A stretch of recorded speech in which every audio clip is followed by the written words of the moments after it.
تو میں تمام زندگی تمہارا احسان مند رہوں گا۔ فوری طور پر میں اس کی بات کا کوئی جواب نہ دے سکا۔ مجھے اس کی خواہش پر تعجب ہو رہا تھا۔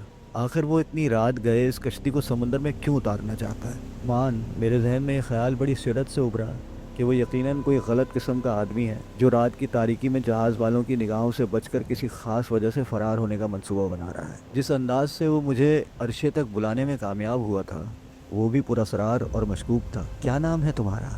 میں نے بڑی نرمی سے پوچھا۔ بینی عثمان، اس نے کہا، پھر جلدی سے بولا، کیا تم اس کشتی کو کھول کر نیچے اتارنے میں میری مدد کرنے پر تیار ہو؟ لیکن کیوں؟ میں نے دل کڑا کر کے کہا۔ کیا تم جہاز سے فرار ہونا چاہتے ہو؟ نہیں، اس نے بڑے مضطرب لہجے میں جواب دیا۔ میں تمہیں یقین دلاتا ہوں کہ میں فرار نہیں ہوں گا، تم بس اس کشتی کو کھول کر سمندر میں اتار دو۔ مگر کیوں؟ میں نے تعجب سے پوچھا۔ اس کی خواہش مجھے بڑی مضحکہ خیز لگ رہی تھی۔ اس لیے کہ اس کشتی میں، وہ کچھ کہتے کہتے ایک لمحے کے لیے رکا، پھر بڑی درد بھری آواز میں بولا، اس کشتی میں ایک لاش موجود ہے، میری ایک عزیزہ کی لاش۔ میں نہیں چاہتا کہ جہاز کے مسافر اسے دیکھیں۔ بولو، کیا تم اس لاش کو سمندر میں اتارنے میں میری مدد کرو گے؟ تو گویا تم قاتل ہو؟ میں نے سہم کر پوچھا۔ نہیں، وہ ایک ٹھنڈی آہ بھر کر بولا، میں نے اسے قتل نہیں کیا، بلکہ صرف اس اذیت سے نجات دلا دی جس میں وہ مبتلا تھی۔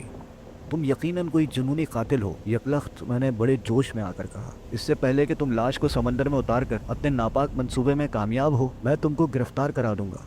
سنو، اگر تم نے شور مچانے کی کوشش کی یا کسی کو میرے بارے میں بتایا تو تمہارا انجام بھی بڑا عبرتناک ہوگا۔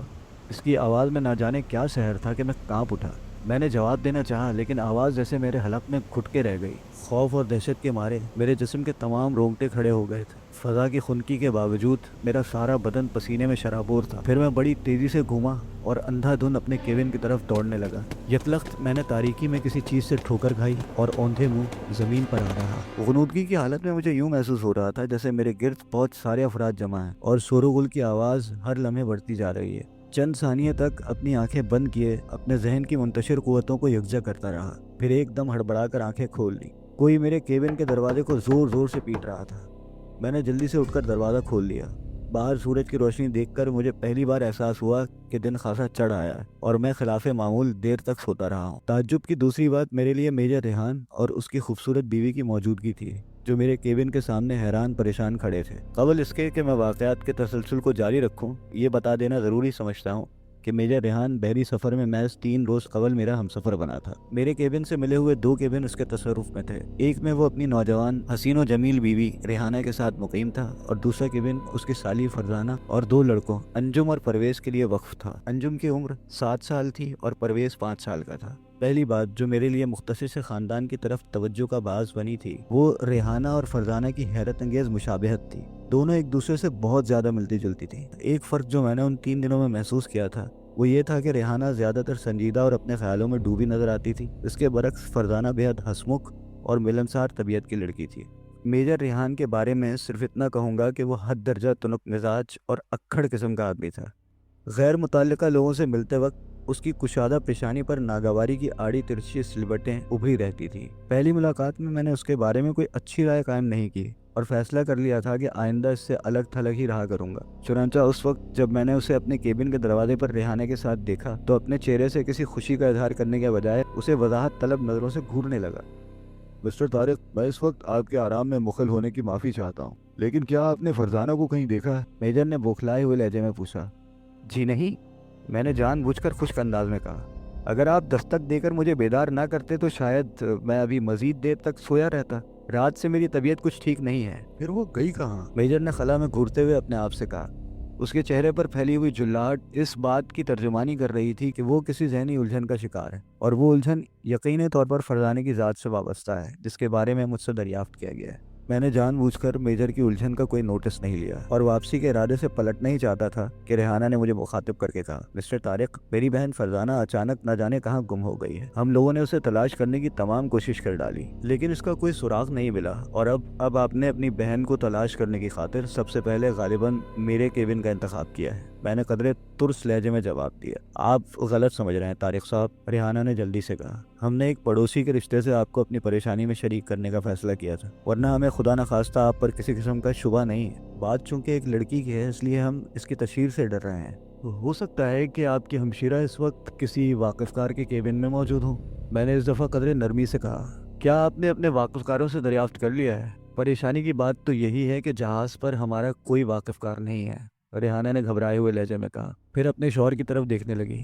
کیا آپ نے صبح سے اسے نہیں دیکھا؟ میں نے جلدی سے پوچھا۔ جی نہیں۔ بچوں نے کیا بتایا؟ کچھ بھی نہیں، ریحانہ نے آبدیدہ ہو کر جواب دیا۔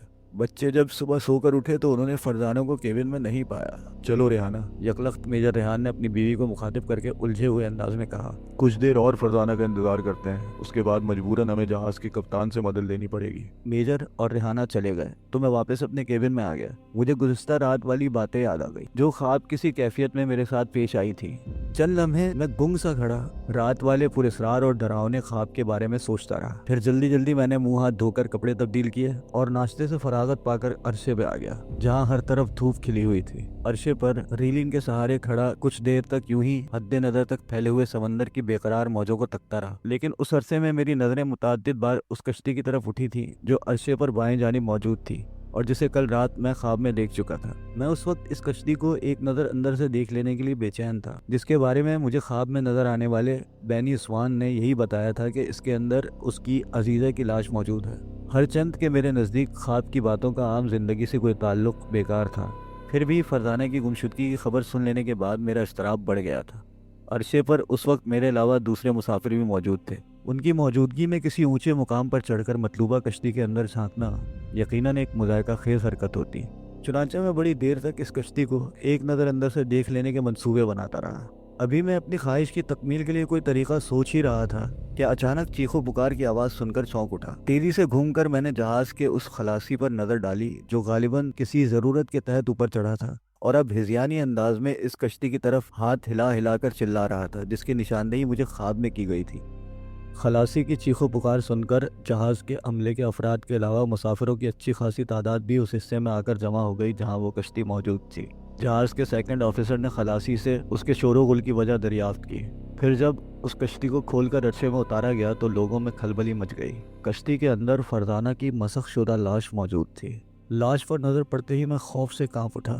دہشت کے مارے جسم کے رونگٹے کھڑے ہو گئے۔ میں کسی بے جان بت کی طرح کشتی کے قریب کھڑا فرزانہ کی لاش کو گھورے جا رہا تھا جسے بڑی بے دردی سے قتل کیا گیا تھا۔ اس کے جسم کے اریاں حصوں پر جا بجا گہرے نیل پڑے تھے۔ ننگے بازوؤں پر کئی جگہ سے کھال ادھڑی سی نظر آ رہی تھی جس کے گرد گاڑھا خون جم گیا تھا۔ چہرے کی حالت اس قدر دہشت انگیز تھی کہ دیکھنے والوں کی حلق سے بھی چیخیں نکل گئیں۔ قاتل نے غالباً فرزانہ کو گلا گھونٹ کر ہلاک کیا تھا۔ اس بات کا خیال مجھے مقتولہ کی آنکھیں دیکھ کر ہوا جو اپنے حلقوں سے باہر ابل آئی تھیں۔ کشتی کے اطراف مسافروں کا ہجوم ہر لحظہ بڑھتا جا رہا تھا۔ فرزانہ کے قتل کی خبر آگ کی طرح پورے جہاز پر پھیل چکی تھی۔ میجر ریحان کی کیفیت اس وقت ہی مجھے کسی ٹھہرے ہوئے طوفان جیسی نظر آ رہی تھی۔ وہ کشتی کے قریب کھڑا پھٹی نگاہوں سے لاش کو ٹکٹکی باندھے گھور رہا تھا۔ البتہ ریحانہ کی حالت قابل رحم تھی۔ بہن کی لاش کو دیکھ کر وہ ماہی بے آب کی طرح پچھاڑے کھا رہی تھی۔ میجر ریحان کے دونوں لڑکے انجم اور پرویز حیرت زدہ کھڑے یہ سب کچھ دیکھ رہے تھے۔ جہاز کے کپتان کو اس صورتحال پر قابو پانے میں بڑی دشواری کا سامنا کرنا پڑا، لیکن کسی نہ کسی طرح اس نے بڑی خوبصورتی سے مسافروں کو سمجھا بجھا کر وہاں سے ہٹایا اور میجر ریحان کو علیحدہ لے جا کر کچھ باتیں کرنے لگا۔ میں چونکہ دور کھڑا تھا اس لیے میجر ریحان اور جہاز کے کپتان کے درمیان ہونے والی گفتگو نہ سن سکا۔ فرزانہ کی لاش دستیاب ہونے کے کوئی 4 گھنٹے بعد اسے ضروری رسوم کی ادائیگی کے بعد بحری قانون کے مطابق سمندر کی بےتاب موجوں کے حوالے کر دیا گیا۔ جس وقت لاش کو نیچے اتارا جا رہا تھا اس وقت میجر ریحان نے ریحانہ کو بازوؤں سے تھام رکھا تھا، ایسا نہ ہو کہ وہ فرط غم سے سمندر میں چھلانگ لگا دے۔ 2 روز تک شب و روز جہاز کا عملہ فرزانہ کے پراسرار قتل کے سلسلے میں تحقیق و تفتیش میں مصروف رہا، لیکن کوئی قابل توجہ بات ان کے علم میں نہ آ سکی۔ ان 2 دنوں میں میرے ذہن میں ہر وقت یا تو بین عثمان کا نام گونجتا رہتا یا پھر فرزانہ کے قتل سے پہلے رات کو میں نے جو بھیانک خواب دیکھا تھا اس کے مناظر میری آنکھوں کے سامنے گردش کرتے رہتے۔ اپنے طور پر میں نے جہاز پر موجود مسافروں کے ناموں کی وہ فہرست بھی دیکھ ڈالی جو عملے کے ایک ذمہ دار آفیسر کے پاس موجود تھی، لیکن بینی عثمان کا نام مجھے کہیں نظر نہ آیا۔ میں نے سوچا ہو سکتا ہے قاتل نے مجھے اپنا نام غلط بتایا ہو۔ 1-2 بار میرے ذہن میں یہ خیال بھی ابھرا کہ تنہائی میں ریحانہ سے مل کر بینی عثمان کے بارے میں دریافت کیا جائے، لیکن ہمت نہ ہوئی۔ ایک تو اس وجہ سے کہ میجر ریحان ہر وقت سائے کی طرح اس کے ساتھ لگا رہتا تھا، اور دوسری وجہ یہ تھی کہ بینی عثمان کے وہ جملے اب تک میرے ذہن میں محفوظ تھے جو اس نے خواب کی کیفیت میں مجھ سے کہے تھے۔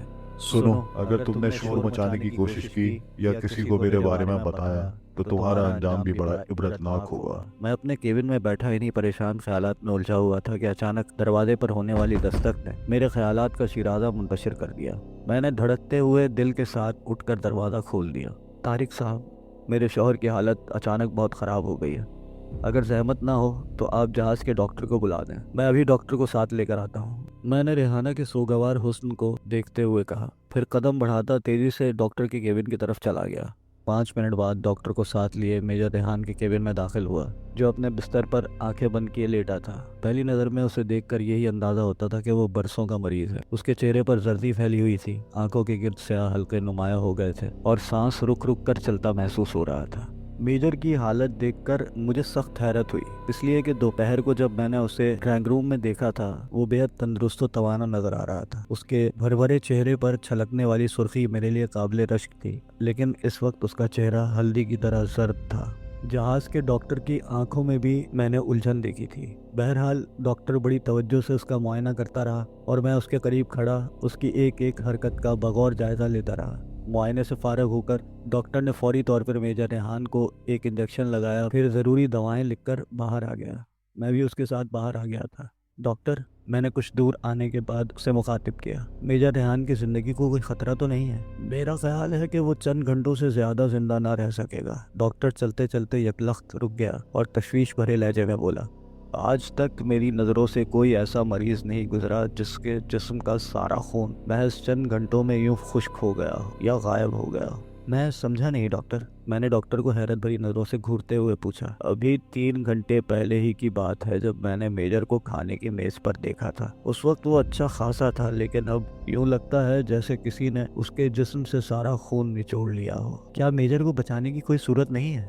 میں نے جلدی سے پوچھا۔ صرف ایک صورت ہے، اسے کافی مقدار میں خون فراہم کیا جائے، لیکن کیا ڈاکٹر؟ ڈاکٹر کی خاموشی نے نہ جانے کیوں میرے دل کی دھڑکنیں تیز کر دی تھیں۔ ہمارے پاس اتنا خون موجود نہیں ہے جو میجر کی زندگی بچا سکے۔ قبل اس کے کہ میں ڈاکٹر کی بات کا کوئی جواب دیتا، میرے کانوں میں ریحانہ کی گھبرائی ہوئی آواز آئی۔ میں نے تیزی سے پلٹ کر دیکھا، وہ اپنے کیبن کے دروازے کے قریب کھڑی مجھ سے کہہ رہی تھی، جلدی آئیے مسٹر طارق، میرے شوہر کو نہ جانے کیسا دورہ پڑا ہے۔ میں بھاگتا ہوا اس کیبن میں گیا تو دیکھا میجر ریحان کی آنکھیں اپنے حلقوں سے باہر ابلی پڑی رہی تھیں۔ اس کے چہرے پر شدید کرب کے آثار تھے، پورا جسم یوں کانپ رہا تھا جیسے اسے بجلی کے ننگے تاروں پر لٹا دیا گیا ہو۔ وہ پھٹی پھٹی آنکھوں سے، جس سے دہشت جھلک رہی تھی، کیبن کی چھت کو گھورے جا رہا تھا۔ اچانک اس کے حلق سے بے ربط جملے ٹوٹ پھوٹ کر نکلے، چلے جاؤ ناپاک اور گندے وجود، میں تمہیں شوٹ کر دوں گا، مردود، چھوڑ، خدا کے لیے چھوڑ مجھے۔ میں عجیب شش و پنج میں مبتلا تھا، سمجھ میں نہیں آ رہا تھا کہ کیا کروں۔ میرے قریب ہی جہاز کا تجربہ کار ڈاکٹر بھی موجود تھا، لیکن اس سے پیشتر کہ ہم میجر کو پڑھنے والے اس دورے کا تدارک کرتے، وہ کسی زندہ لاش کی طرح اکڑ کر کھڑا ہو گیا۔ ریحانہ خوف کے مارے چیخ پڑی، ڈاکٹر سہمے ہوئے انداز میں دور ہٹ گیا۔ میرے وجود پر ایک نامعلوم سی دہشت طاری ہو رہی تھی۔ ہمارے دیکھتے ہی دیکھتے میجر کے اکڑے ہوئے جسم نے 2-3 شدید جھٹکے کھائے، پھر وہ اوندھے منہ زمین پر گر پڑا۔ ڈاکٹر نے آگے بڑھ کر اس کی نبض ٹٹولی، ایک نظر مجھ پر ڈالی، پھر بستر کی چادر اتار کر میجر کے اوپر ڈال دی، گویا یہ اس بات کا اعلان تھا کہ میجر کی روح اس کے جسم سے پرواز کر چکی ہے۔ ریحانہ میرے قریب کھڑی اب تک خوف سے کانپ رہی تھی، لیکن جب اسے حالات کی نوعیت کا احساس ہوا تو وہ ہذیانی انداز میں چیختی ہوئی اپنے شوہر کی لاش سے لپٹ گئی اور رونے لگی۔ اسی روز رات کی تاریکی میں میجر ریحان کی لاش کو بھی ضروری رسوم کے بعد ایک چرمی تھیلے میں بند کر کے سمندر کی بے چین لہروں میں چھوڑ دیا گیا۔ فرزانہ اور اس کے بعد میجر ریحان کو پیش آنے والے اس اندوناک حادثے کو 3 روز گزر چکے تھے۔ ریحانہ نے پرویز اور انجم کو اپنے کیبن میں رکھ لیا اور دوسرا کیبن خالی کر دیا۔ ان دونوں حادثات کی وجہ سے وہ ہر وقت سہمی سہمی سی نظر آتی تھی۔ اپنے دونوں بیٹوں کو وہ ایک پل کے لیے بھی اپنی نگاہوں سے دور نہ ہونے دیتی اور سر شام ہی انہیں اپنے کیبن میں بند کر کے بیٹھ جاتی۔ جہاز پر میرے سوا وہ کسی اور سے واقف نہیں تھی، چنانچہ جب بھی کوئی موقع ہاتھ آتا میں اسے جھوٹی تسلیاں دے کر بہلانے کی کوشش کرتا رہتا۔ ایک بات جو ہر وقت میرے ذہن میں کلبلاتی رہتی وہ بینی سوان کی شخصیت تھی، جو محض ایک بار خواب کی کیفیت میں میرے سامنے آئی تھی۔ میں جاننے کے لیے بے چین تھا کہ آخر وہ کون ہے، فرزانے کی موت سے اس کا کیا تعلق تھا اور میجر کی موت سے اسے کس قسم کی تسکین حاصل ہوئی تھی۔ ایک بار میرے ذہن میں یہ خیال ابھرا کہ کیوں نہ میں براہ راست ریحانہ سے اس کے بارے میں دریافت کروں، لیکن یہ سوچ کر اپنا ارادہ ملتوی کر دیا کہ اس کا غم ابھی تازہ ہے، ممکن ہے میرے استفسار پر اسے مزید کسی ذہنی صدمے سے دوچار ہونا پڑے۔ دوسرا سبب میری خاموشی کا یہ تھا کہ بینی عثمان نے مجھے اپنے بارے میں زبان بند رکھنے کی سختی سے ہدایت کی تھی، اور یہ باور کرانے کی کوشش کی تھی کہ اگر اس سلسلے میں نے زبان کھولی تو اس کے نتائج میرے حق میں خطرناک ثابت ہوں گے۔ لیکن ان تمام باتوں کے باوجود ہمہ وقت میرے ذہن میں یہ سوال کل بلاتا رہتا تھا کہ آخر وہ کون تھا؟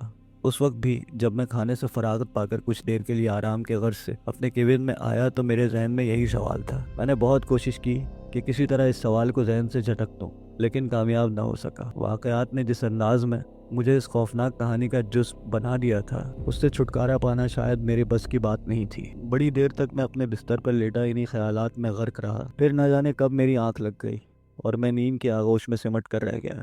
دوسری بار جب میری آنکھ کھلی تو کیبن میں گہری تاریکی مسلط تھی۔ میں نے اٹھ کر لائٹ جلائی، پھر گھڑی دیکھی تو معلوم ہوا کہ پورے 7 گھنٹے تک سوتا رہا ہوں۔ اس وقت رات کے 9 بج رہے تھے۔ میں نے منہ ہاتھ دھو کر کپڑے تبدیل کیے، پھر ریکریشن روم تک جانے کے ارادے سے قدم اٹھائے ہی تھے کہ دروازے پر ہونے والی دستک سن کر ٹھٹک گیا۔ ایک لمحے کے لیے میں اپنی جگہ ساکت کھڑا خوفزدہ نظروں سے دروازے کو گھورتا رہا۔ پھر دوسری بار جب دستک ہوئی تو میں نے جلدی سے آگے بڑھ کر دروازہ کھول دیا اور ریحانہ کو تعجب خیز نظروں سے دیکھنے لگا۔ وہ حیران پریشان میرے سامنے کھڑی تھی۔ اس کے چہرے پر خوف اور الجھن کے ملے جلے اثرات تھے۔ آنکھوں سے دہشت جھانک رہی تھی اور چہرے پر ہوائیاں اڑ رہی تھیں۔ ریحانہ کو اس حالت میں دیکھ کر فوری طور پہ میرے ذہن میں یہی خیال ابھرا کہ وہ یقیناً کسی صدمے کی کیفیت سے دوچار ہوئی ہے۔ چنانچہ میں نے پوچھا، خیریت؟ آپ کچھ پریشان نظر آ رہی ہیں۔ طارق صاحب وہ اس سے آگے کچھ نہ کہہ سکی اور اپنے کیبن کی طرف خوفزدہ نظروں سے دیکھنے لگی۔ اس کے چہرے کی رنگت زرد پڑ چکی تھی۔ آپ کے بچے تو خیریت سے ہیں؟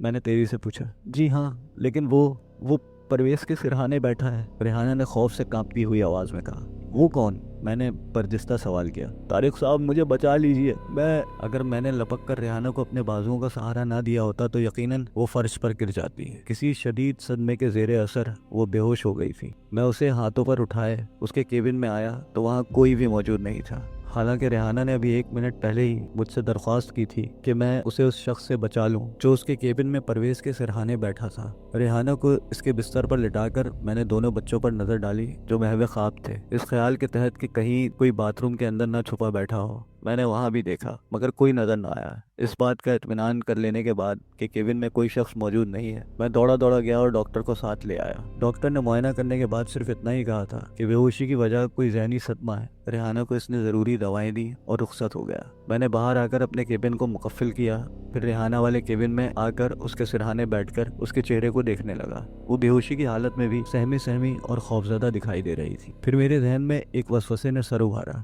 کہیں ایسا تو نہیں کہ ریحانہ اپنے بہن کی جوان موت اور شوہر کی جدائی کے صدمے سے اپنا ذہنی توازن کھو بیٹھی ہو اور بہکی باتیں کر رہی ہو۔ میں بڑی دیر تک اسی مسئلے پہ غور کرتا رہا۔ 1.5 گھنٹے بعد ریحانہ کو دوبارہ ہوش آیا۔ مجھے اپنے قریب بیٹھا دیکھ کر اس کے چہرے پر سکون کی ایک لہر آ کر تیزی سے گزر گئی۔ دوسرے ہی لمحے وہ ہڑبڑا کر اٹھی اور بچوں کی طرف دیکھنے لگی۔ میں اس کی ایک ایک حرکت کا بغور جائزہ لے رہا تھا۔ اس کی آنکھوں میں الجھن کی جھلکیاں دیکھ کر میں نے دبی زبان میں کہا، یہاں میرے سوا کوئی اور نہیں ہے؟ تو وہ چلا گیا۔ آپ کس کے بارے میں پوچھ رہی ہیں؟ وہی بینی عثمان، ریحانہ نے کپکپاتی آواز میں جواب دیا۔ بینی عثمان؟ میرے ذہن میں ایک چھناکا سا ہوا۔ یہ وہی نام تھا جو مجھے پریشان کیے ہوئے تھا۔ ریحانہ کے منہ سے بینی عثمان کا نام سن کر میرے اعصاب میں کھچاؤ سا پیدا ہونے لگا۔ اگر آپ کو ہماری یہ ویڈیو پسند آئی ہے تو اس ویڈیو کو لائک کریں، اپنے دوستوں کے ساتھ شیئر کریں اور ہمارے چینل کو سبسکرائب کریں۔ شکریہ۔